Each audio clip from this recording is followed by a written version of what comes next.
मंडपम में USA America के राष्ट्रपति जो बाइडेन का आगमन हो चुका है। कल हमने देखा कि भारत और अमेरिका के बीच द्विपक्षीय वार्ता भी हुई और कल हमने ये भी देखा कि कैसे अमेरिका के राष्ट्रपति जब दिल्ली पहुंचे तो सबसे पहले वो सीधे प्रधानमंत्री के आवास गए और वहां उन्होंने प्रधानमंत्री नरेंद्र मोदी के साथ मुलाकात की और दोनों देशों के बीच जो वार्ता हुई उसके बाद कुछ ठोस परिणाम जो सामने आए उसमें दोनों देशों के बीच के द्विपक्षीय संबंधों को जो पहलू परिभाषित करते हैं, जिसमें तकनीक भी शामिल है, जिसमें इनोवेशन भी शामिल है, जिसमें आर्थिक और व्यापार के मुद्दे भी शामिल हैं, इन्हें आगे बढ़ाने को लेकर प्रतिबद्धता दोबारा से जाहिर की गई।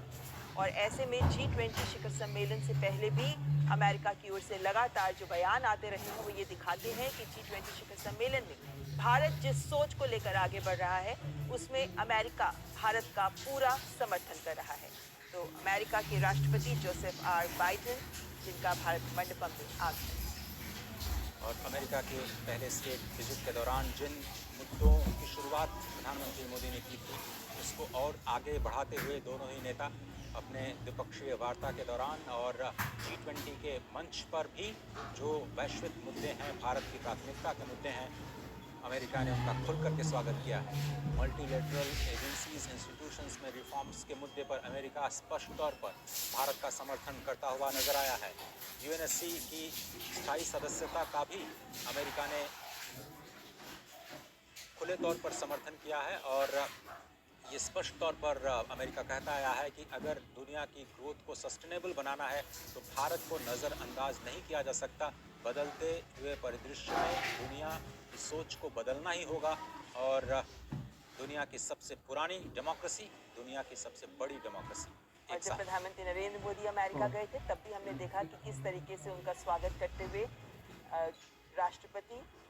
और फर्स्ट लेडी ने प्रधानमंत्री के दोनों तरफ से हाथ पकड़ के वे उन्हें अपने आवास के अंदर लेकर गए थे। और वो ये दिखाता है कि दोनों देशों के राष्ट्राध्यक्षों के बीच कितने मधुर, कितने करीबी संबंध। और प्रधानमंत्री नरेंद्र मोदी इस वक्त पीछे चित्र को राष्ट्रपति जो बाइडेन को एक्सप्लेन करते हुए कि इसके मायने क्या है। समय का चक्र हमेशा चलता रहता है। एक सांकेतिक बयान कह सकते हैं इसे, लेकिन हाँ, प्रधानमंत्री नरेंद्र मोदी जिस तरीके से हमारे देश की संस्कृति में गौरव महसूस करते हैं और इसको सबके सामने रखते हैं,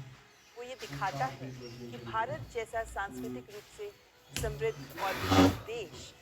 विभिन्न मंचों पर इस समृद्ध भारत की विरासत को प्रदर्शित करना महत्वपूर्ण है, क्योंकि ये भी भारत की एक ताकत है। तो अंशुल जी, मैं ये भी जानना चाह रही थी आपसे कि हम जब जन भागीदारी की बात करते हैं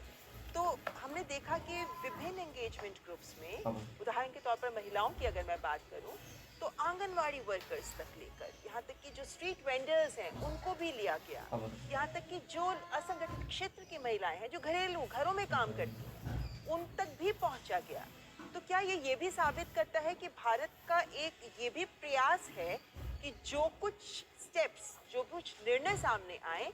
वो जमीनी स्तर पर लोगों के जीवन को बदल सके, उसे प्रभावित कर सके, ताकि वो जो बदलाव की बात की जाती है विश्व में वो बड़े बड़े ऐलान नहीं, छोटे छोटे कदमों से सामने आए। और इस वक्त आपको रोकना चाहूंगी फिर, क्योंकि इस वक्त हम स्क्रीन पर दिखा सकते हैं आपको कि सऊदी अरब के किंग सलमान बिन अब्दुल अजीज अल सऊद का भारत मंडपम में आगमन। अब क्राउन प्रिंस सलमान बिन अब्दुल अजीज अल सऊद का आगमन हो चुका है। अब से कुछ ही देर पहले सऊदी अरब के क्राउन प्रिंस भारत पहुंचे हैं।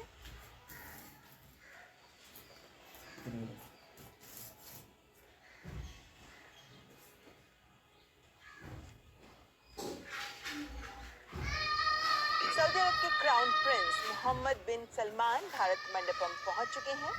और इस वक्त कुछ ही देर पहले हमने देखा कि उनका भारत में आगमन हुआ था और सऊदी अरब के क्राउन प्रिंस का स्वागत प्रधानमंत्री नरेंद्र मोदी के द्वारा किया जाएगा भारत मंडपम में। बहुत ही महत्वपूर्ण सदस्य G20 का सऊदी अरब, क्योंकि पूरी दुनिया में हम जो फ्यूल क्राइसिस देख रहे हैं उसमें उसको समाधान देने में सऊदी अरब की बहुत महत्वपूर्ण भूमिका रहती है और जो कच्चे तेल की कीमतें हैं पूरी दुनिया की अर्थव्यवस्थाओं को प्रभावित करती हैं। ऐसे में ये जो लीडरशिप दिखाई गई है सऊदी अरब की ओर से भारत के G20 के प्रेसिडेंसी के दौरान तमाम वर्किंग ग्रुप्स के दौरान जो एनर्जी सिक्योरिटी का मुद्दा है उसमें एक बहुत ही मजबूत स्तंभ के रूप में सऊदी अरब ने बहुत महत्वपूर्ण भूमिका निभाई है और भारत के G20 का समर्थन किया। सऊदी अरब के क्राउन प्रिंस मोहम्मद बिन सलमान का प्रधानमंत्री नरेंद्र मोदी के द्वारा स्वागत करते हुए और इसी के साथ विभिन्न राष्ट्राध्यक्षों और अंतर्राष्ट्रीय संगठनों के अध्यक्षों का स्वागत का कार्यक्रम औपचारिक रूप से संपन्न हुआ, जिसके बाद अब प्रथम सत्र वन अर्थ की शुरुआत होगी।